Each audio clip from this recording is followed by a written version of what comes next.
Hi guys, so my name is Morgan and this is my first video, but I have been really struggling to find a way to store my embroidery floss for my cross stitch.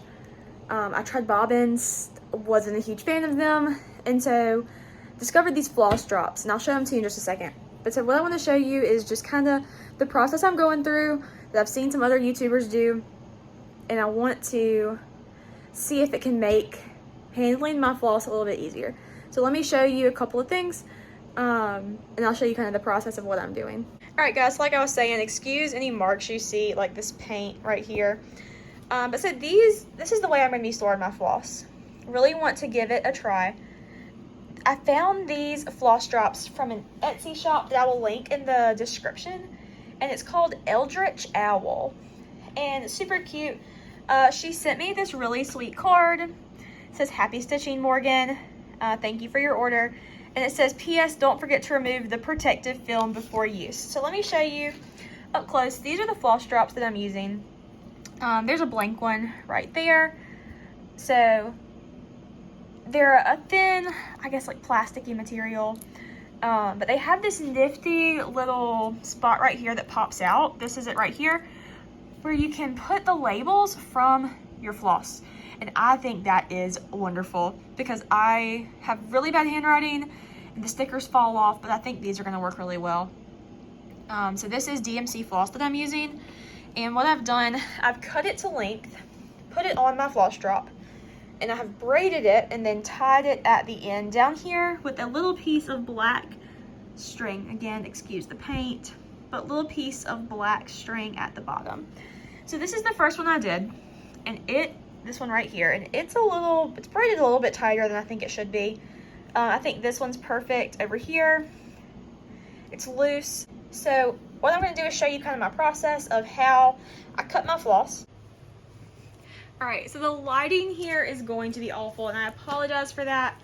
But again, this is my first video, and if I keep going, maybe we'll get something better in the future. But so this is all the floss I'm going to need for like a really small project I'm working on. You can see it's braided, it's all done. So let me show you how to start with a new skein of DMC embroidery floss. So let me take these out the way. So this is the next one we're going to do, just a little light pink color. So again, I'm going to cut my floss longer than some of you will. If you don't use the lit method, you're probably not going to cut yours this long. But what I do is go ahead and take the little labels off of both ends. Remember which end had this number on it, okay? Sorry, I don't know if you can see that. Remember which end had the number.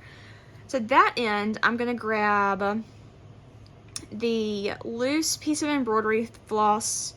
It is right here. It's the one that sticks out by itself. In theory, you should be able to pull this and get it nice and neat without knots. So that's what we're going to try. So keep your end where you can find it, and you go ahead and you start pulling. So I sit my end over here, and then I start pulling the rest of it. You just hold it right here in your hand and pull. And in theory, it should not knot. It should not knot, but it definitely does sometimes. So I pull this, and I'm holding some pressure in this hand, but not much. And see, it's wanting to knot right there. So when it starts to want to knot, I take it out and I just kind of loop it around my hand. And then I pull it the rest of the way from that loop on my hand. So we are at the other end. That other end is right here. Our first end is right here. You're going to put your two ends all the way together and hold them like so, where the two ends are together. Now, you're going to find the middle of this giant piece of floss. So I tuck this under my leg so I can't lose it. So I'm tucking that right there. And now I have two hands to pull floss. So we're looking for what will be the end of this, or what's really the middle. So we have a loop now. We found the middle. I do that one more time. So I start back over with my ends that are open, and I do it one more time because I want to make sure that I have the middle of this floss, and we have found it. It is right here. Here are the ends we started with, and here is our loop. And y'all excuse the background. This is just a quilt that I made, but I figured it'd be better than seeing my floor. Okay, so now we're gonna find the end one more time. So in one hand, you're holding the loop that we found last time and your ends from the beginning, okay? Hold it and start pulling with this hand. This hand doesn't move across the floss, this one does. So I am pulling to find the end, and you might have to pull it a couple of times because it gets a little knotty, so ends, and we keep going. Alright, and of course, since we're on camera, this one wants to give me a little bit of problems, but we'll get it down pat. Pull, find the end. We found it. It'll be 2 loops now because we did double it over last time. Take the loops you just found, add them to your hand. So now you should be holding your ends that were free and a few loops. We are going to find the middle one more time. So I'm holding this end with my loops, and I'm pulling down to find the very end of this floss again, which is right there. So right now, this length of floss is a little over 30 inches long. It's about 32, 34 inches long. So I half it one more time. And with it doubled right here, you're gonna have right at 18 inches, okay? Here's your middles. These are all looped on my finger. Here's the end that has the loops and the little edge pieces. Let me go grab my scissors and I'll show you what to do from here. All right, guys, so I hope I didn't lose you on that. All you're doing is doubling the floss over itself until you reach the length that you want. So this length right here, doubled over, because we're gonna keep this end intact, but we're gonna cut the loops on this end, okay? So right now this is at 18 inches.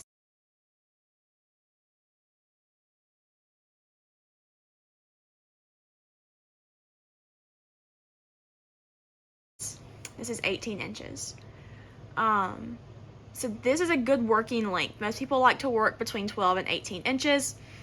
I do as well. And because I use the loop method where I start with my floss doubled over, this is the perfect working length for me. So before I cut my ends, the end that has no frayed pieces. So remember, this end has, I hope you can see that, has our pieces that we started with, the ends. We don't want to put this end on our bobbin or on our floss drop. We want to put the end that has no frayed pieces. So I have my floss drop right here. I like to have all mine go in the same direction, so I make sure that the flap opens. It's hard to see because it's clear, but I make sure the flap opens to the right side. And I put my floss through the front. So I make a loop right here, and then reach through and grab the floss from the front. So I made a loop, I reach through, grab the floss, and pull it through. And I make sure that my ends right here are staying even, and I pull from this end right here, and I make that nice little knot-like thing at the top. All right, so now we need to cut these ends right here. So the ends that are not attached to our floss drop, we want to cut them because we don't need them all together. So here's our loops. We go through them and we snip. So now all of these are free on the end. Look, we missed a couple right there. So we cut those. And now we have some even lengths of floss. Now, when you're ready to use this floss, what you're gonna do is just take your needle and you're gonna put it under one strand of floss like you would do when you needed to grab just one strand of floss. And you can pull, and I'll show it to you later, but you pull and you can pull one strand off. So this is ready to be braided. Let me show you how you put your tag on. So here is the DMC tag that came on our floss. I figured out that for these specific floss drops, if you cut to the third number after the 0 on the barcode, there's a barcode right there, and there's a 0 at the beginning. If I cut after that third number, it gives me the perfect length to put on my floss drop. So I'm going to do that real quick, and then put it on there and show you how that works. So I can just cut it to where I keep this one that has the number on it. That way I know which DMC floss this is. Whoops. And this piece flaps up right here. It flaps. So I can just slide this on it like that. So I will say that some of them are a little bit tighter than others. Some slide right on and some require some like finagling, if that's a word, to get it on there. So that is on, and this one is definitely not going anywhere. I am going to know what number I have here whenever I need to use my floss drops. All right, so after I load my floss onto my drops, I bring it over here to this corner of my kitchen. And again, I live in a 500 square foot house, so we have to put things kind of wherever they fit. This is where I keep my utensils, my KitchenAid, all that good stuff. But so first, I'm gonna move this out the way. I like to braid with something holding my floss in place. So I have these hooks where I hang my trivets. So let me take my trivet off. The loop or the hole on the top of this floss drop is absolutely perfect. I hang it right here, and I separate my thread into 3 strands, and I start to fold. So I just kind of stand here at the counter, stand right here, and I start to fold my floss, or braid my floss, excuse me. So I braid it, and then I'll show you how I finish it in just a second. All right, so my braiding is all finished. You can see how kind of loosely it's braided. These are not tight braids whatsoever. Excuse the powdered sugar. This is my baking corner, my apologies. But so just started at the top, super loosely braided. All right, so here are the colors that I just braided earlier for the project I'm gonna be working on this week. They're braided, they're ready to go. They are already tied up. I use these, I think they're called binder rings. I got them from the paper craft section at the hobby store. They have a little clasp right here, and they open up from this side. So they open right here, and I put my floss drops on here. So I take my floss drop, it has a hole at the top, and I just stick it right there. Now normally I would do this in the same order that they are on the table on my pattern, like on the key, but right now I'm not going to pay too much attention to that. That's just one of my funky tendencies that I have. So these are going on right here, like so. And then when I am done, I just take my ring, I close it up like that. And here's all the floss that I need for this project. Now it has very few colors, but here's the floss that I need. And you see I have plenty of room on this ring for more, for when I'm ready to work on my project. So we're going on vacation next week, starting a new project while we're there. So I went ahead and pulled out one of the strands off the green to show you the other hole on this floss drop and how you can use it. So there's a big hole right here, and that when that light hit it, that looked good. So right there on the other side, there's a small hole. So what I did is I pulled one of my loops of floss off. So we know that our floss has 6 strands. I pulled one of those loops of 6.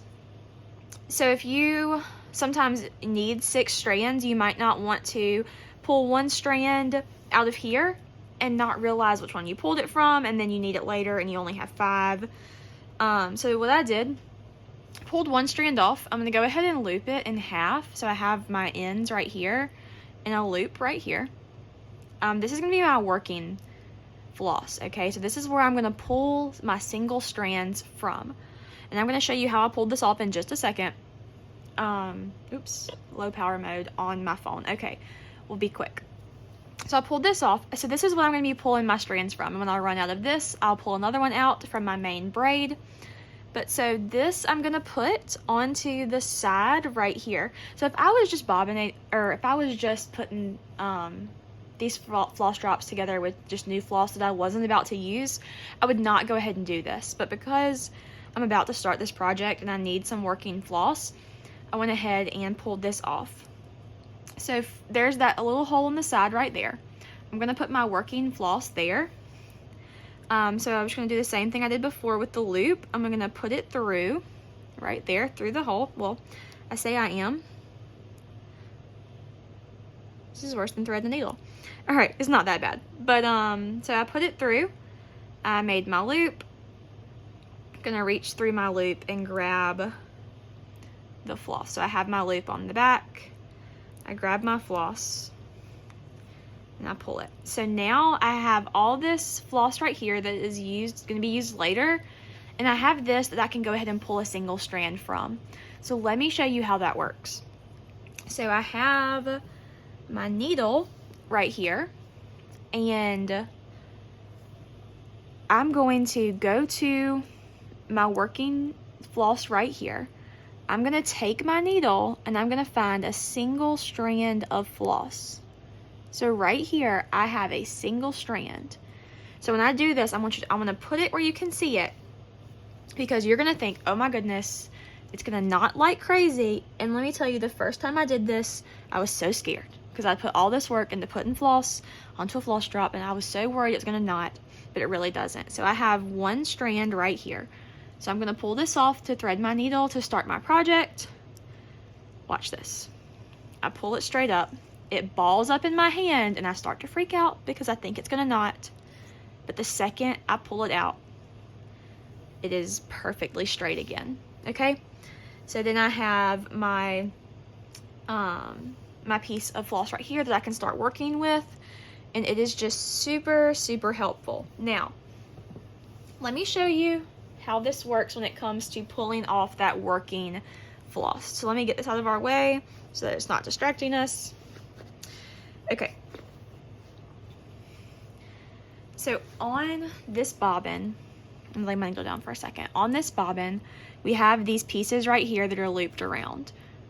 So I don't want to pull off just a single strand of floss. I want to pull off the entire loop right there, but without taking it all. So this does require a little bit of kind of fiddling with the yarn to get it just right.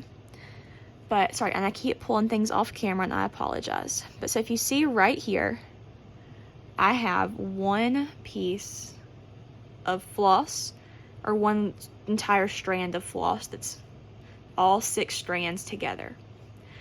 All right, so I used my needle to get that, and now I can start to pull it out of the braid. So I'm not going to use my needle for this because it does take a little bit of pressure at some points, and I don't want to break this and send it flying. And it's also a Pat Carson needle, and they stopped making those. So I'm going to be super careful with this. Okay, so I had this one that I started to pull. So it's the same thing that I did before, but I'm just going to pull one side at a time to kind of not put too much stress. So you can see it balling up and it starts to release some. And we'll do it one more time with the other side. And once I pull out, guys, this piece I'm going to be working with, I still have this nicely braided piece of floss that will not get all tangled up. And I just think that's magic. And when I saw another YouTuber do this, I was just blown away. So thank you. I can't remember who it was. I saw that video so long ago, and I've been wanting to try this for so long. So if you see this and you're the one who did it, thank you, because I'm so excited to be using these. And let me show you how I organize them when they're not in a project. So my floss, this is a binder that I got. It came from the craft store. On the inside, it has these little baggies. And on these baggies, you can put, on this white rectangle, you can put the number that your floss is. So you can organize this from lowest number to highest number. You could do it by color, whatever suits you. But this opens up right here. Let's see. So it opens up. I'm going to take one of these off of my ring to show you. So when I'm done with this project, I will just take the floss off of the ring. I make a little circle with it. It makes it easier to store. I put it in its baggie, and it will have its number on it because this floss is new. I haven't done it yet. I store it. I close it. All of my floss is here, ready to go. So I don't keep a ton of floss. And this binder is actually new, a new way for me to store it. That way it doesn't get dusty. In our small house, I don't know if you consider it a tiny house or not, but I need to save space wherever I can. So this is the perfect way for me to do that. So my floss goes here. I can put this in my cross stitch bag and take it with me.